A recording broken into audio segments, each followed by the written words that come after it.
So I've just completed the section on insects as part of the Illinois Master Gardener program. It was actually a very interesting section.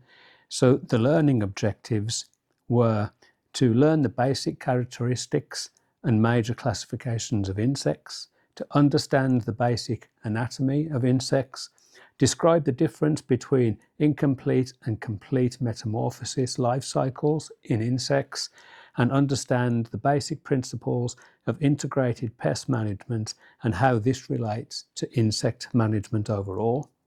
Understand the importance of insect pollination, learn the common symptoms of insect damage and how to diagnose insect damage, and to be aware of the most common insect pests found in Illinois landscapes. And I've got to say, this was probably my favourite section so far. It made me feel like a kid again, just seeing all these different types of insects and all the issues that they can cause. It's going to be an absolutely amazing reference. That kind of goes for the rest of the whole manual. In fact, I would say you can see how thick this manual is, and it's going to be a fabulous reference going forward.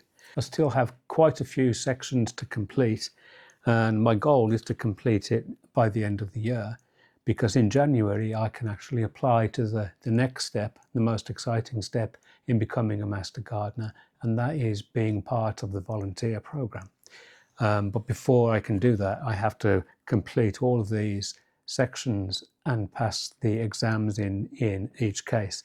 So I've still got a section on weeds, on pesticide safety, living with wildlife, vegetables, herbs, small fruits, tree fruits, nuts, lawns, and others. So I'd better get busy if I'm going to complete this by the end of the year.